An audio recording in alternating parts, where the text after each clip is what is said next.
क्वसूर्य प्रभुवो वंशः क्वचाल्प विषया मतिः तितीर्षु दुस्तरम मोहाद उडुपेनास्मि सागरम। नमस्कार। कालिदास संस्कृत अकादमी मध्य प्रदेश संस्कृति परिषद उज्जैन द्वारा आयोजित इस व्याख्यान सत्र में आप सभी का स्वागत है। आज पारंपरिक लोक चित्र शैलियाँ एवं उनके प्रयोग शीर्षक व्याख्यान के साथ हम आपके बीच उपस्थित हैं। वरिष्ठ चित्रकार डॉक्टर महावीर वर्मा रतलाम, जो भारतीय पारंपरिक चित्र शैलियाँ हैं उनको केंद्रित करते हुए व्याख्यान देंगे और व्याख्यान की अध्यक्षता के लिए हमारे साथ उपस्थित हैं वरिष्ठ चित्रकार श्री मुकेश बिजोले उज्जैन। कालिदास संस्कृत अकादमी कालिदास साहित्य, संस्कृत साहित्य, पारंपरिक चित्रकला शैलियाँ, वैदिक वाङ्मय, शास्त्रीय नृत्य, पारंपरिक संस्कृत नाट्य आदि के उद्देश्यों की पूर्ति के लिए निरंतर कार्यशील है, गतिशील है। 1958 से अखिल भारतीय कालिदास समारोह का आयोजन उज्जैन में होता रहा है और तभी से राष्ट्रीय कालिदास चित्र एवं मूर्तिकला प्रदर्शनी का आयोजन भी अकादमी कर रही है। इस आयोजन में देश के लब्ध प्रतिष्ठ चित्रकार सहभागिता करते आ रहे हैं। उनके चित्र अकादमी के संग्रह में संग्रहित हैं। महाकवि कालिदास ने चित्रकला को केंद्रित करते हुए कहा है, वे स्वयं अपने नायक जो यक्ष है, मेघदूत का नायक जो यक्ष है, उसको चित्र निर्मित करने का संदेश देते हैं। वे मेघदूत में कहते हैं, त्वामालिख्य प्रणय कुपिताम धातुरागैः शिलायाम महात्मानं ते चरणपतितं यावदिच्छामि कर्तुम अस्त्रैः श्रावण मुहुरुपचितैः धातुरालिप्यते में क्रूरस्तस्मिन्नपि न सहते संगमम नौ कृतान्तः। अर्थात वे यक्ष से अपनी यक्षिणी को जो संदेश प्रेषित करवाते हैं उसमें एक चित्र का संदर्भ देते हैं और कहते हैं कि मैं जो पारंपरिक संसाधन है अर्थात शिला है और धातु राग है उससे तुम्हारा चित्र बनाना चाहता हूँ, पर तुम्हारी स्मृति को ध्यान में रखते हुए मेरी आंखों से आंसू निकल जाते हैं और वो चित्र अधूरा ही बनता है, पूरा चित्र नहीं बनता है। तो मैं उस चित्र के माध्यम से तुमसे मिलना चाहता हूँ, परंतु विधाता जो क्रूर विधाता है वो उस चित्र को भी उन आंसुओं से धो देता है और चित्र में भी हमारा मिलन नहीं हो पाता है। तो ऐसे अनेक संदर्भ कालिदास ने अपने साहित्य में दिए हैं। वे पारंपरिक चित्रकला शैलियों के भी हैं। इस प्रकार कालिदास का साहित्य अनेक चित्र संदर्भों से परिपूर्ण है।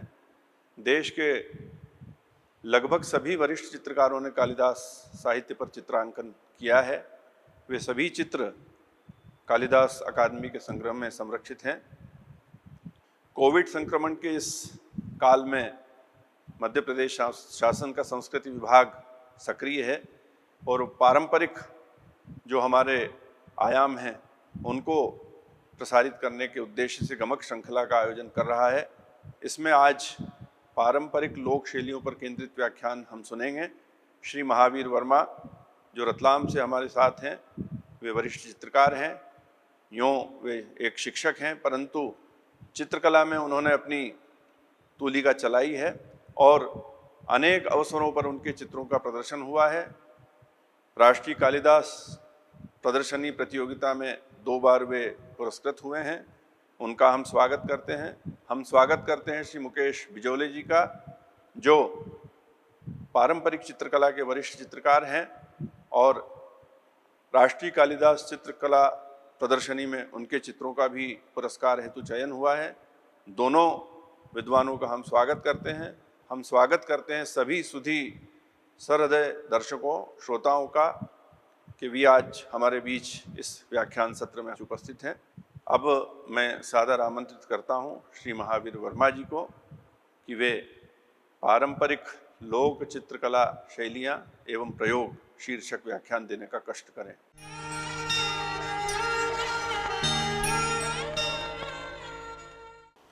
सर्वप्रथम मैं कालिदास अकादमी उज्जैन का हार्दिक आभार व्यक्त करना चाहता हूं कि उन्होंने मुझे भारतीय पारंपरिक लोक शैलियों और प्रयोग विषय पर अपनी बात रखने का अवसर दिया। सर्वप्रथम हमें यह जानने की ज़रूरत होगी कि लोक शैलियों का विकास या लोक शैलियों की उत्पत्ति किस तरह से होती है। लगभग 3 लाख वर्ष ईसा पूर्व से हमें इसके संकेत मिलते हैं कि इस संसार में मानव का वजूद हुआ और 35,000 वर्ष पहले यदि हम जाके देखते हैं तो हमें इसके प्रमाण शैल चित्रों और उनके अवशेषों के रूप में मिलते हैं। ये जो संस्कृति थी, जब व्यक्ति बिल्कुल यायावर, घुमंतु और आखेटक जीवन बिता रहा था, एक शिकारी का जीवन बिता रहा था, और ये अपने शिकार के बाद में जो इसको समय मिलता था उस समय में ये अपनी भावों की अभिव्यक्ति उन कंदराओं और गुफाओं की दीवार पर चित्र बनाकर करता था। ये एक उसका ठेठ प्राकृतिक और पाश्विक स्वरूप था, जिसे हम कला इतिहास में आदिम कला के नाम से जानते हैं। अब इसके बाद में जैसे जैसे मानव विकास करता है, उसकी मानसिक स्थिति का विकास होता है, उसकी सामाजिक स्थितियों का विकास होता है, तो वो धीरे धीरे कुछ समूह के रूप में आकर रहना शुरू कर देता है। वो समूह धीरे धीरे कबीलों की शक्लें लेने लगते हैं और वो कबीले आगे जाके ग्रामों की शक्ल में हमारे सामने आते हैं। ये भी उस आदिम चित्रकार के समान ही अपने भावों की सहज अभिव्यक्ति करते थे, और जिन माध्यमों से वो अपने भावों की अभिव्यक्ति करते थे, वो चाहे लोकगीत हो, लोक संगीत हो या चित्र हो, इसको हम ग्राम्य संस्कृति के नाम से कला इतिहास में जानते हैं। और सीधे सीधे यदि मैं कहूँ तो ये वास्तव में लोक कला है। और इसके आगे का पड़ाव जब व्यक्ति के जहन में सामुदायिकता का भाव बोध होता है, सामुदायिकता से वो परिचित होता है, कोऑपरेशन जब उसके जीवन में आता है, एक दूसरे के ऊपर परस्पर निर्भरता आती है, तो ये सामुदायिकता, ये कोऑपरेशन एक नई संस्कृति को जन्म देता है। और ये संस्कृति विकसित समाज में शहरों के रूप में हमारे सामने आती है, और यहाँ पर व्यक्ति अपनी जीने के तरीके का, अपनी दिनचर्या का, अनुशासन का, हर चीज़ का शास्त्रीकरण कर देता है, हर चीज़ के सिद्धांत विकसित कर देता है। और ये सिद्धांतों का विकसित होना, उसकी लाइफस्टाइल का जो शास्त्रों के रूप में सामने आना, ये अब शास्त्रीय कलाओं की शक्ल में हमारे सामने आते हैं। सीधे सीधे यदि हम बात करें तो कलाओं का जो विकास है वो 3 घटकों के रूप में हमारे सामने आता है: आदिम चित्रकला, लोक कला और शास्त्रीय कला। अब यहाँ इस विकास के दौरान हम पाते हैं कि लोक कला परंपरा ऐसी परंपरा है जो आदिम और वर्तमान आधुनिक दोनों के बीच की कड़ी है। अब हमें यह समझने की ज़रूरत है कि लोक होता क्या है, लोक का मतलब क्या होता है। लोक का मतलब सीधा सीधा यदि हम बिल्कुल सरल शब्दों में समझने की कोशिश करें तो लोक आम आदमी, सामान्य जनमानस, सामान्य जनमानस को लोक कहते हैं। और उस सामान्य जनमानस में जो संस्कृति, जो कलाएं पनपती है, पलती है, पल्लवित होती है, उन्हें लोक कलाओं के नाम से जाना जाता है। जे स्वामीनाथन लोक कलाओं के संदर्भ में कहते हैं कि कोई भी कला मंगल भाव के बिना सार्थक नहीं होती है। मतलब जो सुंदर है उसमें मंगल भावना का होना आवश्यक है, और जहाँ मंगल भावना होती है वहीं लोक कलाओं की उत्पत्ति होती है। मतलब लोक कलाओं का सीधा सीधा संबंध मांगलिक अवसरों से भी रहा है। अब देखा जाता है कि लोक चित्र भारतवर्ष में हमेशा मंगल कामनाओं को लेके बनाए जाते हैं। लोक चित्रों का निर्माण यदि हम देखें कि उसके निर्माण के उद्देश्य क्या रहे, तो लोक चित्रों के निर्माण के दो उद्देश्य हमें बराबर सामने नज़र आते हैं। पहला उद्देश्य मंगल भावनाएं या परंपराओं को आगे बढ़ाना, दूसरा उद्देश्य उसकी उपयोगिता, क्योंकि जो बनाते थे उसका उपभोग भी वो समाज करता था, तो उपयोगिता भी उसके साथ में जुड़ी नज़र आती है। इस तरह से लोक कलाएं सौंदर्य बोध के साथ साथ उपयोगिता भी उसका आवश्यक गुण होता है। अब भारत के संदर्भ में यदि हम बात को करें तो भारतवर्ष के संदर्भ में भारत बहुल संस्कृति वाला देश है। ये ऐसा देश है जहाँ पे हर रीजन की परंपराएं, रीति रिवाज बदल जाते हैं, और जो रीति रिवाज और परंपराओं में परिवर्तन आता है वो परिवर्तन ऐसा नहीं, समूल परिवर्तन नहीं है, आमूलचूल परिवर्तन नहीं है, वो परिवर्तन आंशिक होता है, लेकिन लोक की आत्मा वैसे के वैसे ही रहती है, सहज रहती है। हम इस बात को ध्यान में रखते हुए आज भारतीय लोक कलाओं पे कुछ अपनी बात रखने की कोशिश करेंगे। यदि फोरी दृष्टि से मैं आपको गिनाने की कोशिश करूं तो कुछ महत्वपूर्ण लोक शैलियाँ हैं भारत में जो हम देखते हैं। सबसे पहले पूर्व भारत की यदि हम बात करें तो पूर्व भारत में कई तरह की लोक शैलियाँ प्रचलित रही। उनमें प्रमुख बंगाल के पट्टचित्र, उड़ीसा के पट्टचित्र, फिर हम पूर्व से जैसे दक्षिण की तरफ बढ़ते हैं तो आंध्र प्रदेश ऐसा प्रदेश है जहाँ पे कलमकारी के रूप में पट्टचित्रों का निर्माण होता रहा है। उसके आगे जैसे हम बढ़ते हैं तो कर्नाटक में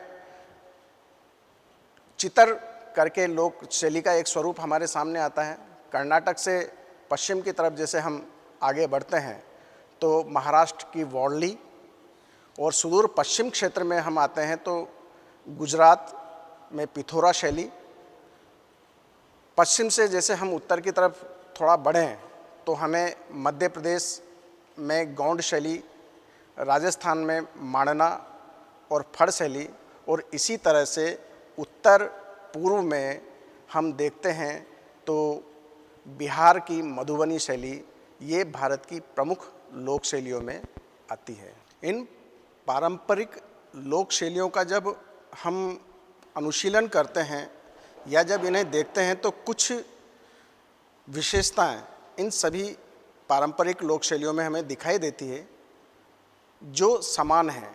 कुछ विशेषताएं ऐसी है जो एक दूसरे से इन शैलियों को अलग करती है, और बहुत सी विशेषताएं ऐसी है जो सभी लोक शैलियों में समान नज़र आती है। हम पहले उन विशेषताओं को देखेंगे जो समान हैं। लोक चित्रों में सबसे पहली समानता यह है कि वो एकदम सहज होते हैं, सरल होते हैं, हृदयग्राही होते हैं, चूँकि इनका संबंध सीधा जनमानस से होता है, जनमानस की भावनाओं से होता है। इसलिए यहाँ पर किसी तरह की कोई क्लिष्टता नहीं होती है, एकदम सहज होते हैं ताकि ये दर्शक तक बहुत सुगमता से, आसानी से पहुँच सके। एकदम सरल अभिव्यक्ति होती है। दूसरा, लोक चित्रों का जो चित्रण किया जाता है वो एक उद्देश्य को लेकर किया जाता है। बिल्कुल साफ उद्देश्य नज़र आता है कि एक तो ये आवाम अपनी भावों की अभिव्यक्ति करती है, और भावों की अभिव्यक्ति कब करती है, वो ऐसे अवसर होते हैं जो मांगलिक होते हैं।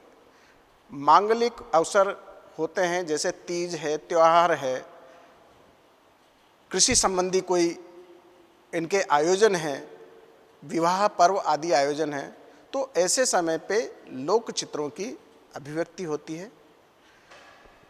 लोक चित्रों में प्राय देखा जाता है कि इनमें पुनरावृत्ति का लक्षण दिखता है।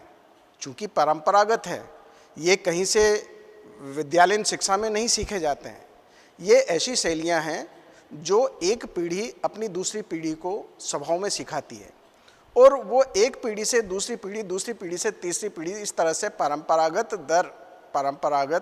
रूप से ये हस्तांतरित होती रहती है। तो यहाँ पर इनमें पुनरावृत्ति की संभावना बहुत ज़्यादा होती है, पुनरावृत्ति के सारे चिन्ह इनमें नज़र आते हैं। इसलिए हम कह सकते हैं कि लोक चित्रों में पुनरावृत्ति होती है। अगली विशेषता लोक चित्रों की जो दिखती है वो ये सीधे सीधे व्यक्ति के हृदय से संबंधित होते हैं। ये आम आदमी की हृदय की आवाज़ है। वो जैसा अपने आप को अंदर से सोचता है वैसा ही वो अभिव्यक्त करता है। लोक चित्रों की अगली जो विशेषता है वो ये है कि ये अपने सीमित संसाधनों में अपने चरम को प्राप्त करते हैं, अपने परिणाम को प्राप्त करते हैं। संसाधन इनके पास में सीमित है और उसी संसाधन में ये बड़ी आसानी से अपनी भावनाओं की अभिव्यक्ति कर जाते हैं। लोक चित्रों के जो आकार हैं प्रायः सारे आकार सरल होते हैं और एक बार के देखने में तो लगता है कि जैसे किसी बच्चे ने बनाया हो, कोई बालक के बनाए हुए ये चित्र हों। लोक चित्रों की रेखाएं ज्यामिति पे आधारित होती है, क्योंकि ज्यामितीय रूप ऐसे हैं जो सहज है, सरल है, बहुत आसानी से बनाए जाते हैं। इसलिए यहाँ पर शास्त्रीय कलाओं की तरह साधने की जरूरत नहीं पड़ती। आसानी से ज्यामितीय लय में लोक चित्रकार अपने आकारों को बना पाते हैं। लोक चित्रों का जो उद्देश्य है वो शास्त्रीय कलाओं से बिल्कुल अलग नज़र आता है। जिस तरह से शास्त्रीय कलाएं होती है उनका एक उद्देश्य होता है कि कला के लिए कला, जहाँ रचने का सुख है वो स्वांत सुखाय है, वो अपने लिए रचते हैं। लेकिन लोक चित्रों के साथ में ऐसा नहीं है। लोक चित्र समाज के लिए रचे जाते हैं। कहने का आशय यह है कि लोक चित्र लोक के द्वारा लोक के लिए रचे जाते हैं।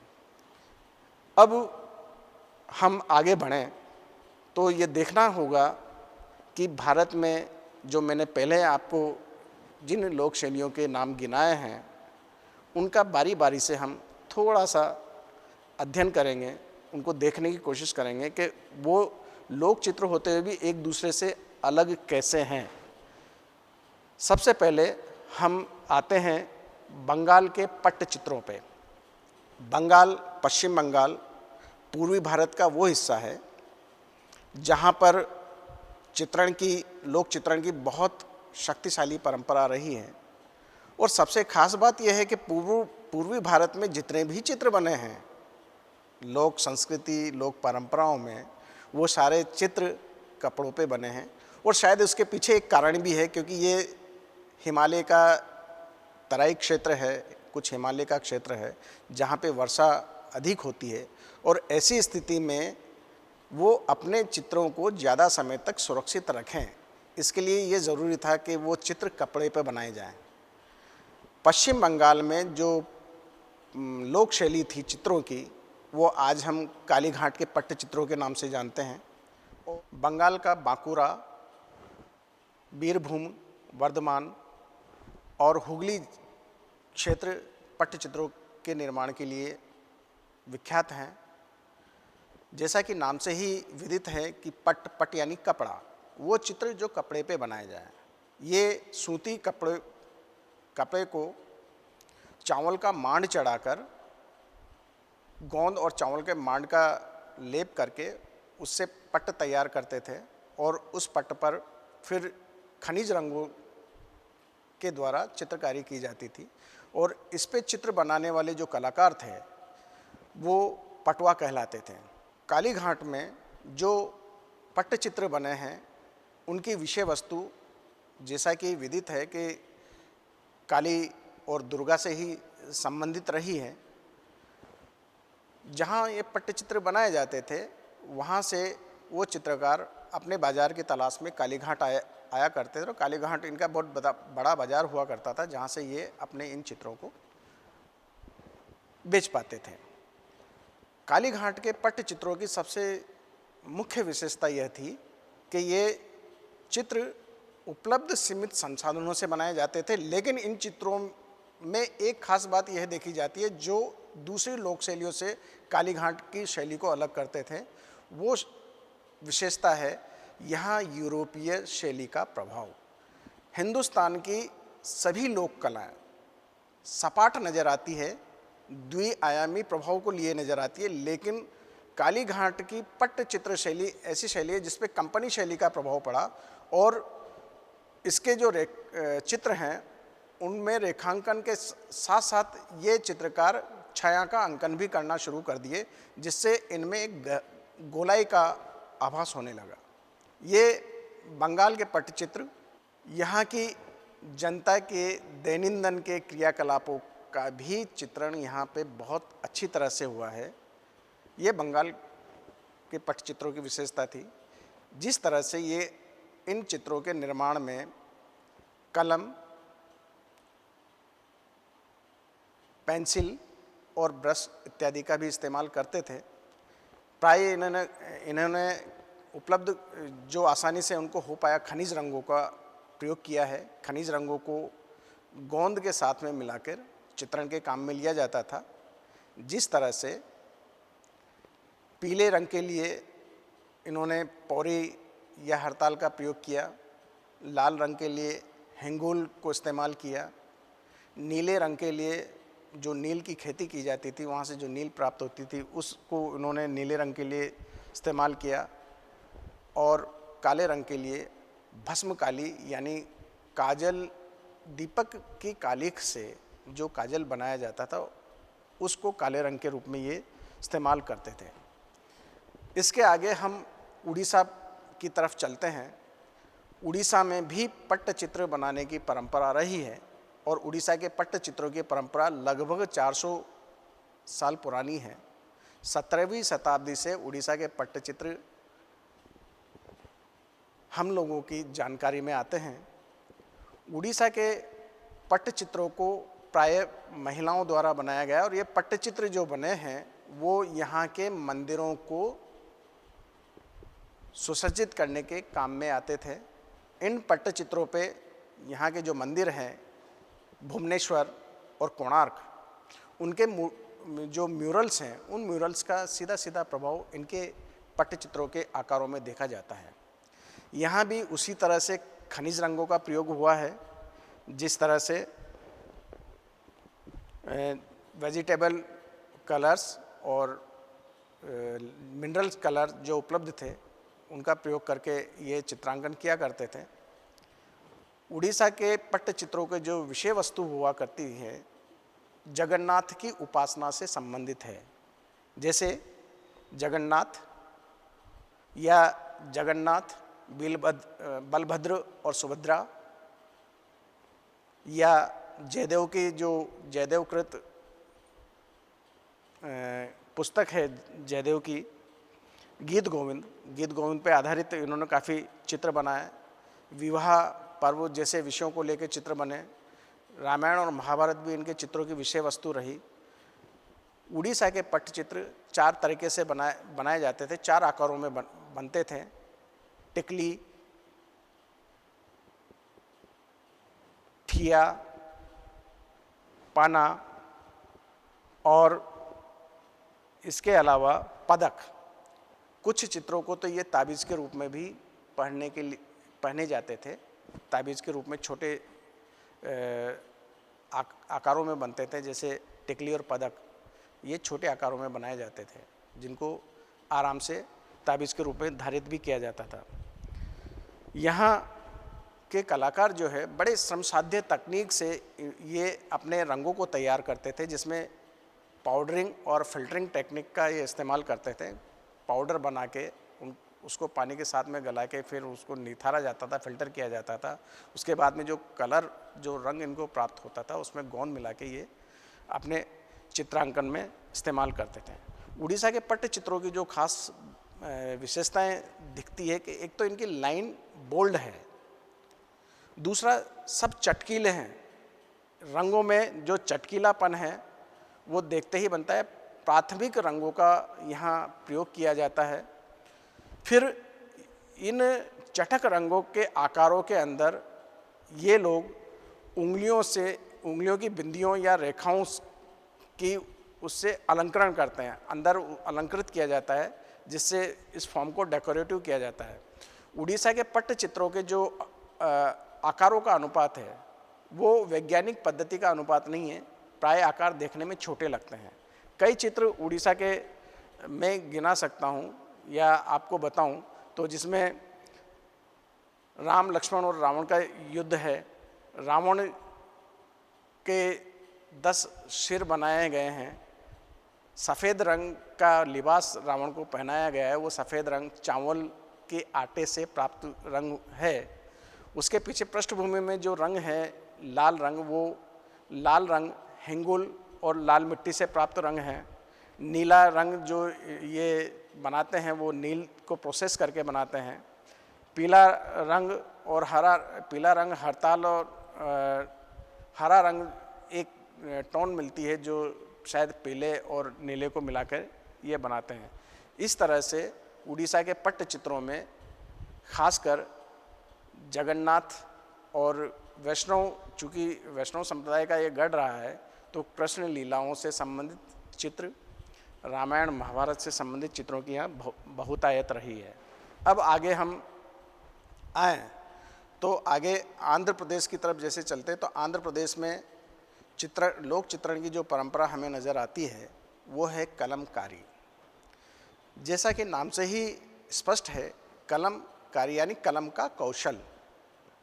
कलम प्रायः बांस से बनाई जाती थी और उस कलम से जो चित्र बनाए जाते हैं वो पट्ट पर बनाए जाते थे। जैसा मैं पहले भी बताया हूँ कि पूर्वोत्तर भारत है या पूर्व दक्षिण भारत जो है, यहाँ पर ज़्यादातर लोक चित्रण पट्टों पे ही हुआ करता था। और यहाँ आंध्र प्रदेश में जो पट्ट बनाने की परंपरा है वो भी बिल्कुल बंगाल और उड़ीसा से अलग नज़र आती है। सूती कपड़े का ये पट्ट बनाते हैं, सूती कपड़े का पट्ट बनाया जाता है। उस कपड़े को रात में गोबर के घोल में ये डुबो कर रखते हैं। सुबह उस घोल से निकाल के उस कपड़े को गाय या भैंस के दूध और चावल के मांड के मिक्सर में डुबोकर सुखा देते हैं। सुखाने के बाद में सूखने पर ये कपड़ा एकदम कड़क हो जाता है, तो उसको नरम करने के लिए लकड़ी के दस्ते से उससे कूटते हैं। कूटने के बाद में ये कपड़ा नरम हो जाता है और इस तरह से ये पट्ट तैयार किया जाता है। फिर गुड़ के घोल में जो खमीरी आती है उस खमीरी का ये उस पर लेप करते हैं और उसके बाद में ये पट्ट कलम से काम करने के लिए तैयार माना जाता है। अब जब ये उस पर चित्रण करना शुरू करते हैं तो उसके पहले जहाँ इनको चित्रण करना है वहाँ पे फिटकरी के पानी का ये प्रयोग करते हैं और फिर रेखांकन शुरू कर देते हैं। रेखांकन करने के लिए ये प्राकृतिक और वनस्पतिक रंगों का प्रयोग करते हैं। आंध्र प्रदेश में 2 तरह की कलमकारी शैलियाँ नज़र आती हैं।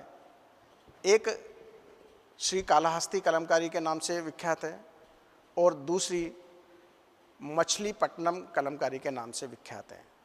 श्री कालाहस्ती कलमकारी हिंदू शासकों और हिंदू मंदिरों से प्रेरित रही है।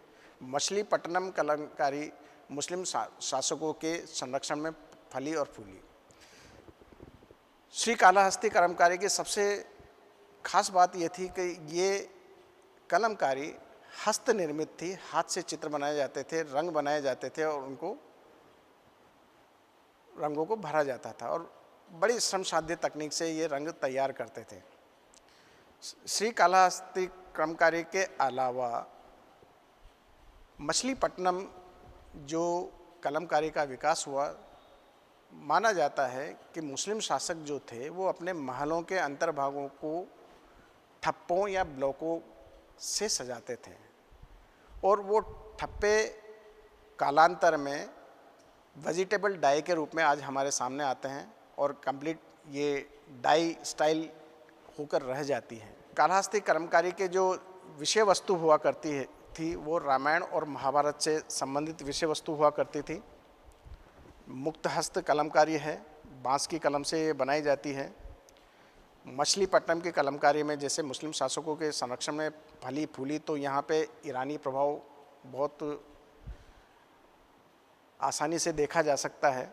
इसके आकारों को जब हम देखते हैं तो यहाँ खास बात दिखती है कि इस स्कूल में, इस शैली में डेकोरेटिव एलिमेंट पर्याप्त मात्रा में नज़र आते हैं। आकारों के अंदर ये कुछ बिंदुओं से और रेखाओं की पुनरावृत्ति से आकारों को सजाते हैं। अब हम यहाँ से आगे जैसे चलेंगे और मधुबनी तक जाएंगे तो हमें नज़र आएगा कि ये रेखांकन करने का जो तरीका था कहीं ना कहीं सभी में समान था। दोहरी रेखाओं से ये रेखांकन करते थे और उसके बीच में उन रेखाओं को काट दिया करते थे। जैसे रस्सी होती है ना, रस्सी की तरह ये बोल्ड रेखाओं को इस्तेमाल करते थे ड्राइंग करने के लिए, और उसके अंदर सपाट रंग भर के बिंदुओं और रेखाओं से उनको सजा दिया करते थे। कालाहस्ती कर्मकारी में हमें पूरी द्रविड़ शैली का प्रभाव नज़र आता है। इसके जो आकार हैं वो द्रविड़ शैली से प्रेरित नज़र आते हैं। यहाँ पे वैज्ञानिक परिप्रेक्ष्य की पूरी तरह से अवहेलना की गई है। यदि साइड प्रोफाइल है तो उसके साथ में दोनों हाथों का चित्रण कर दिया जाता है, आंखें बड़ी बड़ी बनाई जाती है। उनके जो कॉस्ट्यूम्स हैं उनको बहुत ज़्यादा डेकोरेट किया जाता है और वो डेकोरेशन में कहीं प्राकृतिक उपादानों का भी प्रयोग किया है। इस तरह से ये हम कलमकारी को देखते हैं। अब कलमकारी के आगे जैसे हम आते हैं तो महाराष्ट्र की तरफ बढ़ते हैं। महाराष्ट्र में हम वारली लोक शैली को देखते हैं। वारली लोक शैली महाराष्ट्र का वो हिस्सा, महाराष्ट्र का दक्षिणी हिस्से से लेके गुजरात की सीमा तक का जो क्षेत्र है वो वारली जनजाति का निवास स्थान है। और वारली जनजाति का ये क्षेत्र होने के कारण जो वारली जनजाति जिस तरह के चित्रों का निर्माण करती है अपनी परंपरागत रिचुअल्स को फॉलो करने के लिए, तो वो चित्र शैली वारली शैली के नाम से जानी जाती है। कहा जाता है कि वारली का जो प्रारंभ है वो 10वीं शताब्दी से माना जाता है, लेकिन वारली अपने चरम पे 17वीं शताब्दी में आई, वो अपने चरम को प्राप्त कर पाई। 17वीं शताब्दी के बाद में ही वारली विश्व विख्यात होती है। वारली हिंदुस्तान की एक ऐसी लोक कला शैली है जो पूरी तरह से आधुनिक अप्रोच रखती है। हिंदुस्तान की दूसरी कला शैलियों में लोक कला शैलियों में हम देखते हैं कि कहीं ना कहीं वो धर्म के साथ में रही है, लेकिन वारली में वो धर्म का जो प्रभाव है बहुत कम नज़र आता है। वारली के जो विषय वस्तु रही है, वारली की विषय वस्तु तीज, त्यौहार, विवाह, कृषि पर्व इत्यादि वारली की विषय वस्तुओं के रूप में हम देखते हैं। और देखने में वारली एकदम सहज सरल शैली है जो मिनिमम रंगों से की जाती है। वारली में लाल रंग की दीवारों को लीपा जाता है। लाल मिट्टी और गोबर से दीवारों को लीप कर उस पर चावल के आटे के घोल से जो सफ़ेद रंग बनाया जाता है उससे वो अलंकरण करते हैं। ये सारे अलंकरण ज्योमेट्रिकल होते हैं। वारली की जो खास पहचान है, वारली में कोई लाइन सीधी नज़र नहीं आती है। वारली की सारी जो रेखाएं हैं वो कोणीय प्रभाव लिए हुए या वर्तुलाकार लय लिए हुए नज़र आती हैं। इसके वारली में ज्योमेट्रिक पैटर्न बनाए जाते हैं जो बड़े डेकोरेटिव होते हैं। और यहाँ के विषय हम देखते हैं तो प्राय विषयों के रूप में देखते हैं, जैसे फसल बोते हुए, फसल काटते हुए, धान निकालते हुए, विवाह पर्व हुए, इस तरह के विषयों को वारली में लिया गया है। और इनको देखने से यह है कि ये लोक शैली ऐसी जो स्वतंत्र रूप से विकसित हुई है और सबसे ज़्यादा आधुनिक कला के नज़दीक यदि कोई कला शैली लोक चित्रकला में नज़र आती है तो वो वारली नज़र आती है। आगे देखते हैं तो कर्नाटक और चूँकि मैं वारली इसलिए पहले बता रहा हूँ, वारली पे पहले बात इसलिए की है क्योंकि कर्नाटक में जो लोक शैली वजूद में है उसको चितर बोलते हैं, चितर लोक शैली। और चितर लोक शैली और वारली में काफ़ी कुछ समानता है। जिस तरह से वारली लोक शैली लाल मिट्टी के धरातल पर सफ़ेद रंग से बनाए गए सज्जात्मक मोटिव्स हैं, उसी तरह से चितर भी लाल रंग के धरातल पर चावल के पाउडर, चावल का जो आटा है उसके घोल से जो सफ़ेद रंग बनाया जाता है, उससे बनाए जाने वाले चित्र हैं। अब चितर जो हैं ये प्राय कर्नाटक के शिमोंग जिले से संबंधित हैं और यहाँ पर दिवरू जनजाति है और दिवरू जनजाति की महिलाओं द्वारा ये चित्र बनाए जाते हैं। चित्र प्राय दीवारों, मिट्टी से लिपी हुई दीवारों पे तो बनाए जाते ही हैं, लेकिन चित्र के बारे में एक मान्यता यह भी है कि जब फसलों की कटाई होती है तो खलिहानों में टोकरियों का एक अंबार नज़र आता है और वो टोकरियाँ मिट्टी और गोबर से पुती हुई होती है और जिन पर बिल्कुल वारली जैसे पैटर्न बनाए जाते हैं। ये चित्रण है और इसी से हमें ये पता चलता है कि चित्र जो है वो केवल चित्र ही नहीं बल्कि चित्रों का एक उत्सव है। चित्र से जैसे हम थोड़ा आगे बढ़ें तो अब हम गुजरात की तरफ आते हैं। गुजरात में जो मध्य गुजरात का जो हिस्सा है, बड़ौदा और बड़ौदा के आसपास का क्षेत्र, वो भील, भिलाला और राठवा जनजाति का निवास स्थान रहा है। ये लोग अपने रिचुअल्स को, अपनी परंपराओं को चित्रों के माध्यम से अभिव्यक्त करते हैं और ये इनके चित्रण जो है वो पिथोरा लोक शैली के नाम से विख्यात है। पिथोरा लोक शैली अपने आप में एक अनुष्ठान है। इन लोगों की मान्यताएं हैं कि जो भी इनके ऊपर समस्याएं हैं, जो भी इनके तकलीफ़ें हैं, जो भी इनका दुख है, वो गांव के प्रधान पुजारी को जाके उनके सामने रखते हैं अपनी समस्याओं को और वो प्रधान पुजारी अपने साथियों के साथ में लोक देवताओं का स्तुति गान करता है और उन लोक देवताओं के स्तुति गान के साथ में जो चित्र बनाने वाला कलाकार होता है, जिसे ये लखाड़ा बोलते हैं, वो लखाड़ा उन लोक गीतों के अनुसार उन दीवारों पर उन लोक पात्रों के चित्र बनाता है। और उन चित्रों में खास करके पिथोरा बाबा का जैसे ये अंकन करते हैं तो ये समझा जाता है कि पिथोरा बाबा की चित्रों में उपस्थिति सभी समस्याओं का समाधान है। इनके जो चित्र हैं वो गोबर और मिट्टी से लिपी हुई दीवार पे, सफ़ेद दीवार पे ये चित्र बनाते हैं। बड़े सहज और सरल चित्र हैं। आकार देखने पे बिल्कुल ऐसे लगते हैं जैसे कोई बच्चे ने बनाए हुए चित्र हैं। यहाँ इन चित्रों की सबसे खास बात है कि ये चित्र अपने प्राथमिक रंगतों में, चटक रंगों में बनते हैं, बिल्कुल सहज और सरल होते हैं।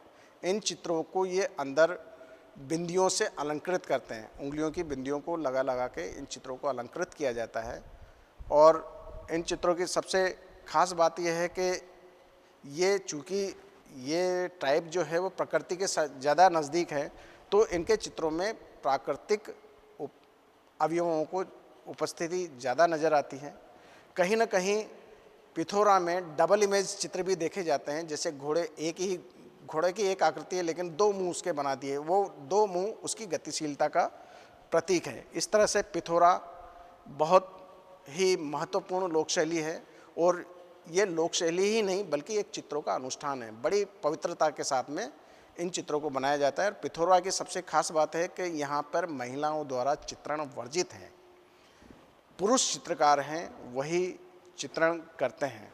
अब इसके आगे हम मध्य प्रदेश का रुख करते हैं तो मध्य प्रदेश की कई महत्वपूर्ण लोक चित्र शैलियाँ हैं, जिसमें जरोती, नाग, गोदना ऐसी महत्वपूर्ण शैलियाँ हैं। इन शैलियों में गोंड सबसे प्रमुख शैली है। गोंड शैली वैसे देखा जाए तो मध्य प्रदेश के डिंडोरी मंडला जिला जो है वो गोंड जनजाति के लिए जाना जाता है और यहाँ पर गोंड शैली अपने पूरे विकसित रूप में हमें नज़र आती है। इसके अलावा भारत के दूसरे राज्य जैसे बिहार, झारखंड, छत्तीसगढ़, यहाँ भी गोंड शैली का प्रभाव नज़र आता है। अमरकंटक के पास पाटनगढ़ बेगाचक गांव गोंड कला के प्रमुख केंद्र हैं। गोंड कला एकदम सपाट कला है। गोंड जनजाति वनों में रहने वाली जनजाति है, इसलिए इनके चित्रों में वन्य जीवों का, पशु पक्षियों का चित्रण बहुतायत मिलता है। गोंड शैली के जो आकार है बहुत सीधे सरल आकार नज़र आते हैं, लेकिन उन आकारों में जब ये चटक रंगों से उन आकारों को प्रकट करते हैं। और गोंड शैली की अपनी एक विशेषता है जो सारी लोक शैलियों से इसको अलग करती है, वो ये है कि वो इन आकारों की फिलिंग करते हैं। फिलिंग करने के लिए प्राय रेखाएं, बारीक बारीक रेखाओं की लय उसमें फिल की जाती है, जिसको भरण बोलते हैं। और वो वर्तुलाकार रेखाएं या बिंदियाँ, उससे ये सजाते हैं, अपने चित्रों को कंप्लीट करते हैं। इनके चित्रों में खास करके जो देखे जाते हैं वो आकार हैं, जैसे मोर है, हिरण है, शेर है, भालू है, मछली है, केकड़ा है, पहाड़ है, खेत है, पर्वत, नदी, ये सब इनके चित्रों में बहुत आसानी से देखे जा सकते हैं। और चित्रों के साथ में ये जो पैटर्न बनाते हैं उसके साथ में कुछ ज्योमेट्रिकल पैटर्न भी बनाते हैं जो भी देखने के। और सबसे खास बात गोंड शैली की कि ये आकारों को इस तरह से फलक पे विस्तारित करते हैं कि जिससे ये चित्र लोक चित्र न लग के अपने में आधुनिक चित्रों के रूप में हमारे सामने नज़र आते हैं। अब आगे हम एक महत्वपूर्ण लोक शैली की बात करेंगे, मधुबनी लोक शैली। मधुबनी लोक शैली बिहार राज्य से संबंधित है और यहाँ पर कई तरह के लोक शैलियों के प्रकार है, जिसमें मधुबनी महत्वपूर्ण है। बिहार के मुजफ्फरपुर, दरभंगा और पूर्णिया और नेपाल के कुछ मैदानी इलाके, यहाँ पे मधुबनी लोक चित्र शैली बनाई जाती है, लोक चित्र बनाए जाते हैं। मधुबनी के जो चित्र हैं उसमें ये लोग बिल्कुल सरल आकार साइड प्रोफाइल में बनाए जाते हैं।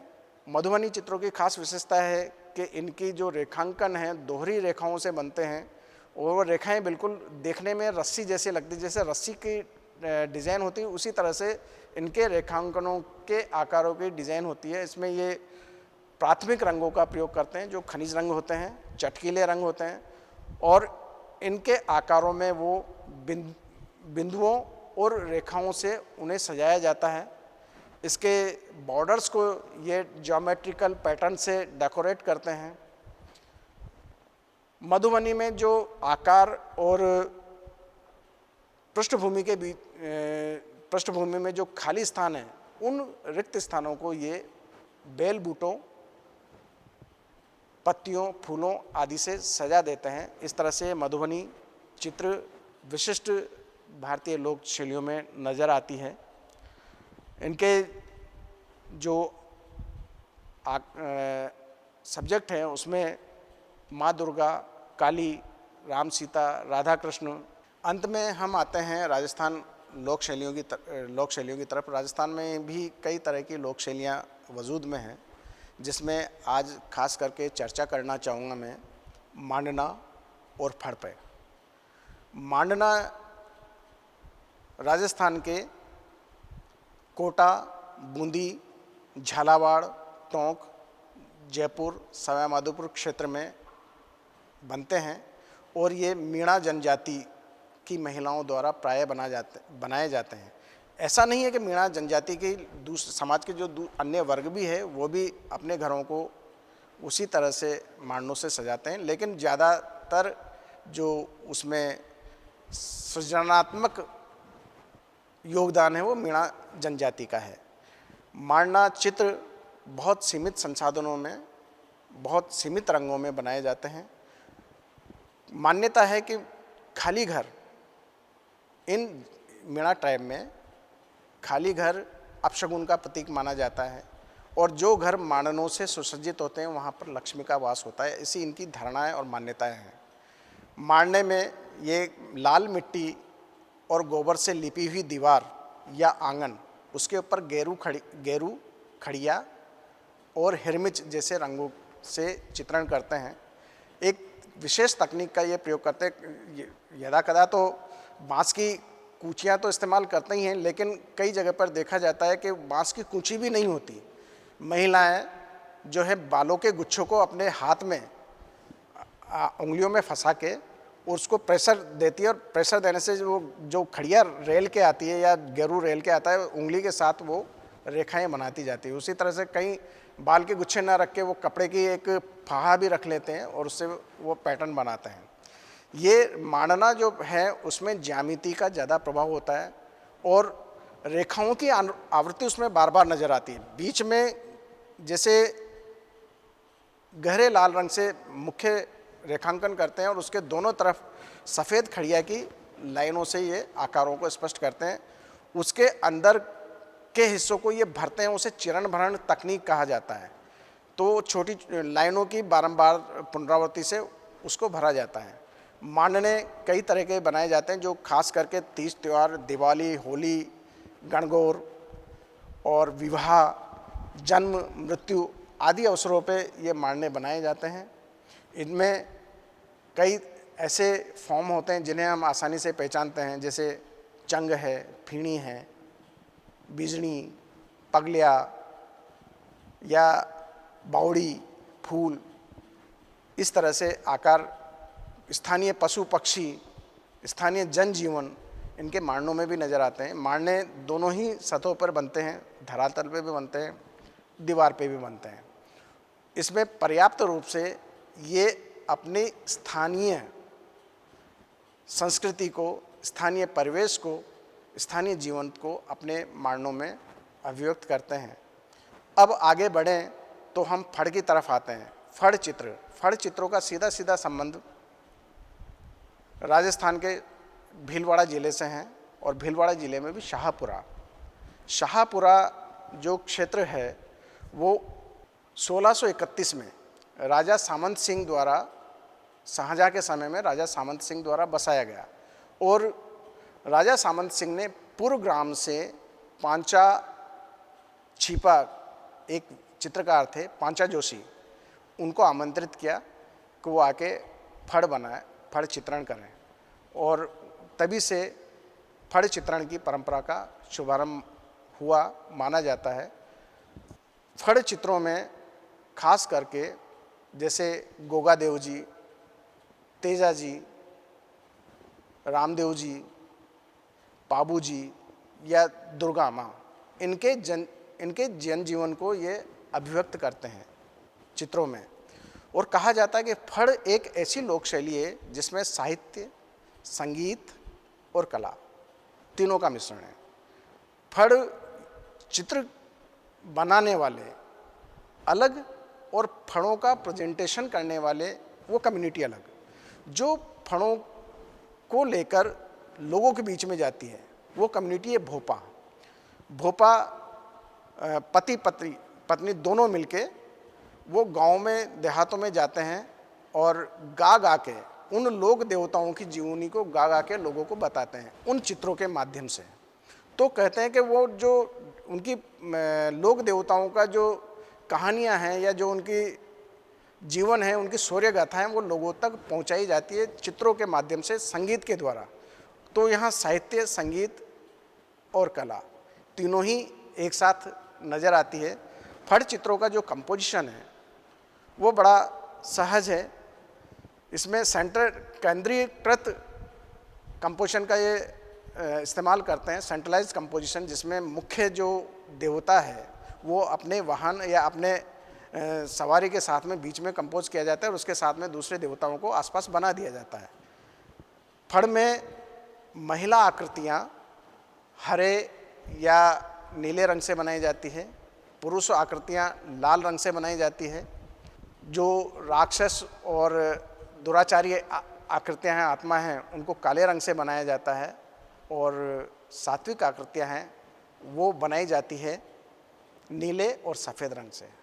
इस तरह से फड़ चित्रों की परंपरा राजस्थान में बहुत विशाल और बहुत बड़ी है। लोक चित्रों की सबसे खास बात ये लोगों तक बहुत आसानी से पहुंचते हैं।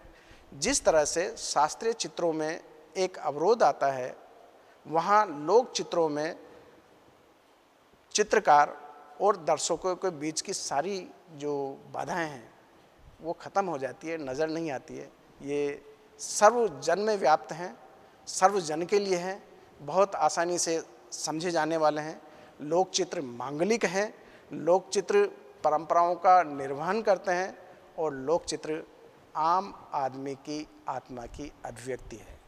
ये लोक चित्र और इन्हीं लोक चित्रों को लेकर आज जब हम देखते हैं, इनको प्रयोग कर रहे हैं कई चित्रकार अपनी कला, अपनी व्यक्तिगत शैलियों में। सबसे बड़ी बात और महत्वपूर्ण बात, आज हम विश्व में आधुनिक कला का जो आइकॉन मानते हैं पिकासो भी निग्रो मुखौटों के प्रभाव से घनवाद को वजूद में लाते हैं और विश्वविख्यात हो जाते हैं।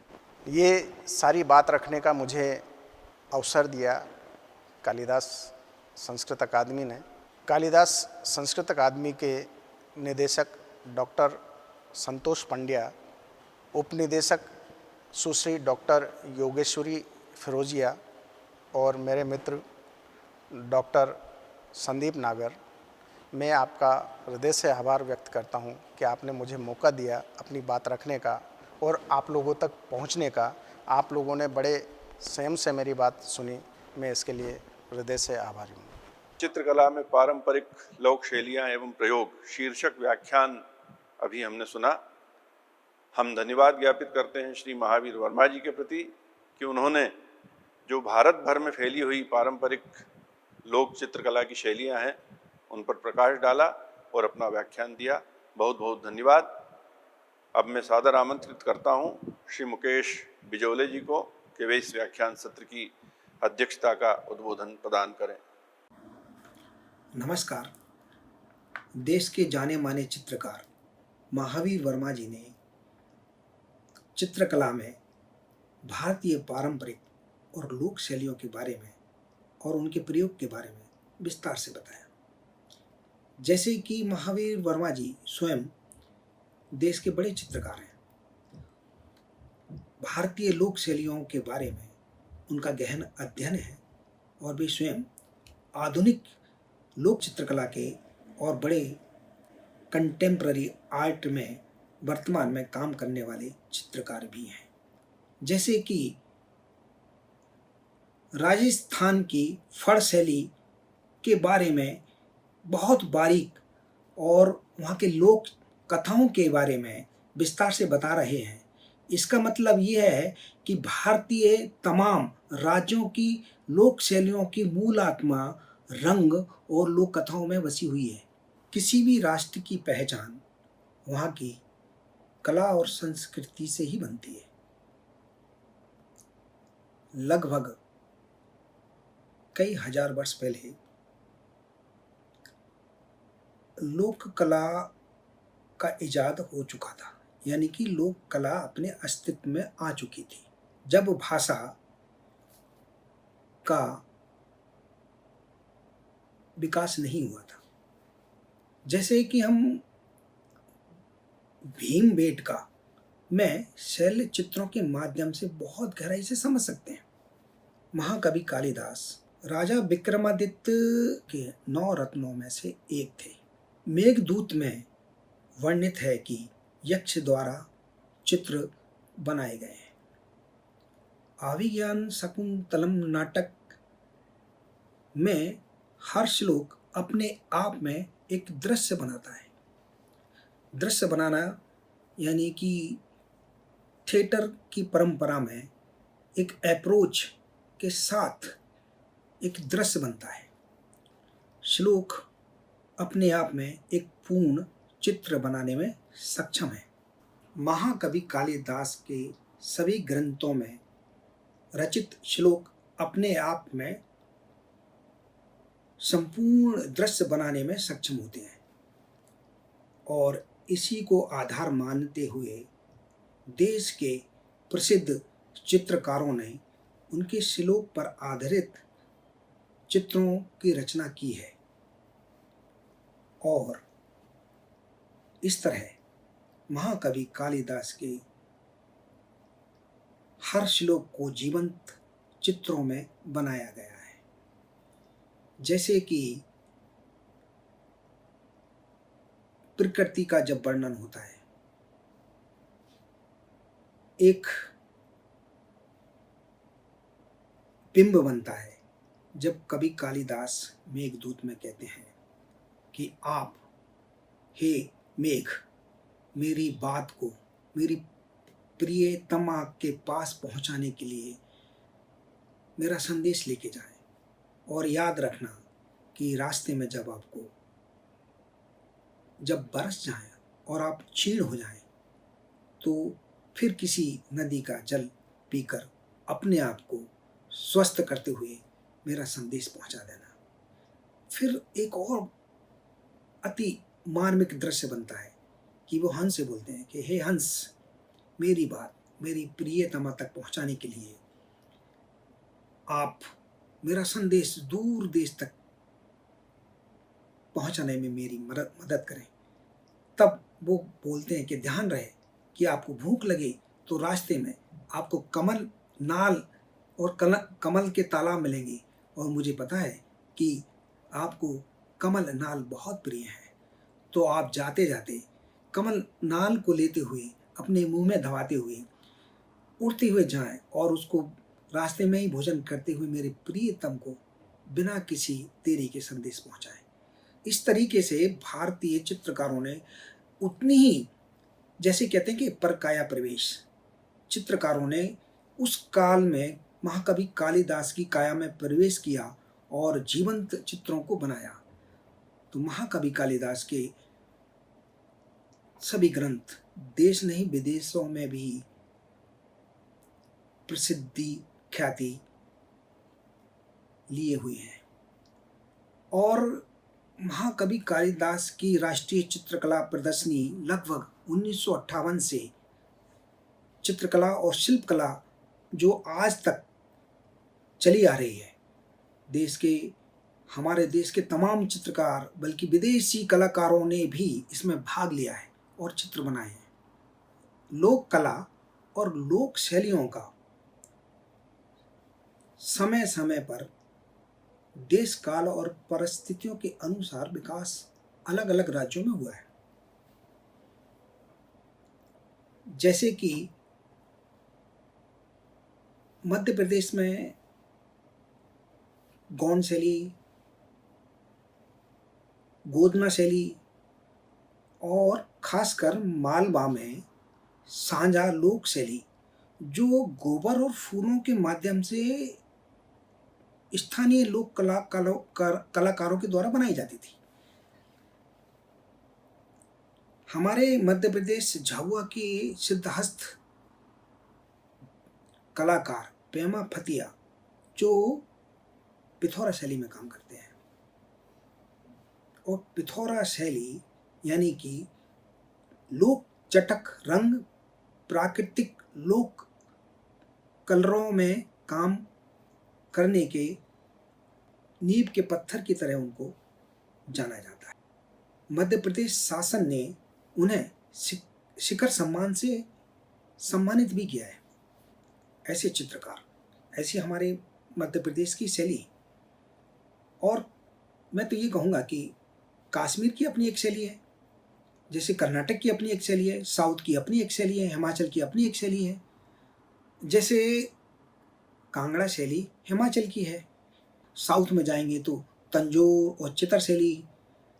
फिर हम कहें कि मधुबनी बिहार की मुख्यतः उड़ीसा की पट्ट शैली, ये देश में नहीं विदेशों में इनका बहुत नाम है। यहाँ के कलाकारों का और चित्रों को लोक शैलियों को ज़्यादातर विदेशों में भी बहुत ज़्यादा पसंद किया जाता है, क्योंकि वो हमारी अत्याधुनिक कला के समय में भी प्राचीन कला का बहुत ज़्यादा प्रभाव, यानी कि ये कहूँगा कि जैसे संगीत में स्वर होते हैं, वैसे वही रंग है जो अत्याधुनिक आज के समय में भी वही रंग है, वही चटक रंग है, और वही रंगों का प्रभाव आज के आधुनिक कला में भी देखा जाता है। यानी कि हमारी भारतीय लोक कला बहुत ही समृद्ध रही है। मैं फिर से यही कहूँगा कि हम लोक कला और शैलियों के बारे में बोल रहे थे। मैं ख़ास तौर से ये ध्यान दिलाना चाहूँगा कि महाराष्ट्र की वारली जो शैली है वो देश ही नहीं विदेश में भी हर जगह आपको देखने को मिल जाएगी। ये उसकी प्रसिद्धि स्वतः ही बनती है। फिर मैं लौट के आता हूँ राजस्थान की कई और शैलियों के ऊपर, जैसा कि महावीर जी ने फड़ शैली के बारे में बताया। अब राजस्थान की लोक परंपरा बहुत ही समृद्ध रही है। उसमें कई शैलियाँ और आती हैं स्थानीय के तौर पे, जैसे बीकानेर शैली, बूंदी शैली, राजपूताना शैली और मुगल शैली। इसके साथ साथ कई और शैलियाँ हैं जिनका जिक्र तो कर ही चुके हैं और आप पढ़ भी चुके हैं। जैसा कि मैं ये और कहूँ कि लोक कला हमारे भारत की इतनी समृद्ध रही है कि इसमें जो स्थानीय चित्र बनते थे वो लोक देवी और देवताओं की कथात्मक शैली के चित्र हुआ करते थे।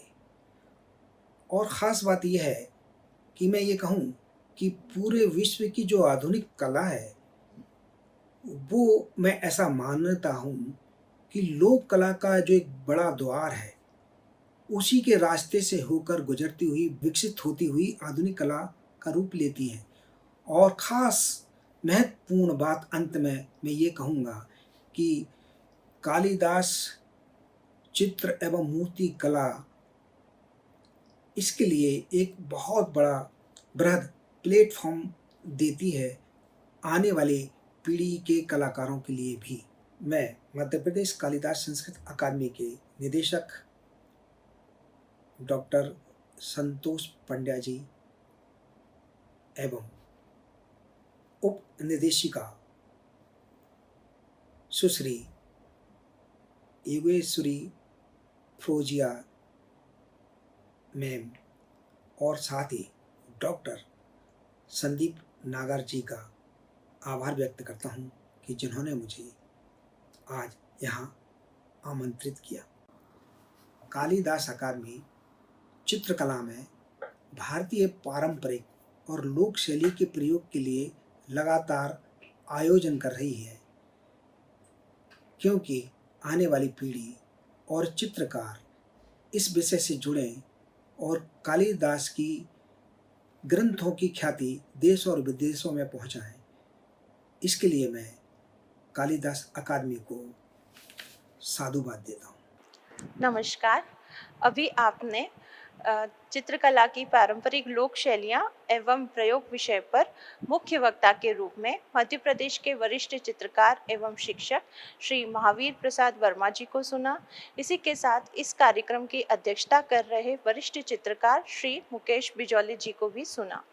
दोनों वरिष्ठ कलाकारों को एक ही मंच पर लाने का उद्देश्य यह था कि जैसा कि आप जानते हैं, कालिदास संस्कृत अकादमी का उद्देश्य पारंपरिक कलाओं को आगे बढ़ाना है। इसी को ध्यान में रखते हुए महावीर प्रसाद वर्मा जी, जो कि लोक शैली के वरिष्ठ चित्रकार हैं, उन्हें आमंत्रित किया गया। इस कार्यक्रम की अध्यक्षता कर रहे हैं मुकेश बिजौली जी, जो कि समसामयिक शैली के वरिष्ठ चित्रकार हैं, उन्हें आमंत्रित किया गया। दोनों वरिष्ठ कलाकारों के माध्यम से हम युवा पीढ़ी को यह संदेश देना चाहते थे या उनकी सहायता करना चाहते थे कि किस प्रकार आप लोक शैलियों के माध्यम से समसामयिक कला में प्रयोग कर सकते हैं। आप दोनों वरिष्ठ कलाकारों के प्रति मैं कृतज्ञता ज्ञापित करती हूँ एवं आप सभी श्रुति श्रोताओं के प्रति आभार व्यक्त करती हूँ। धन्यवाद।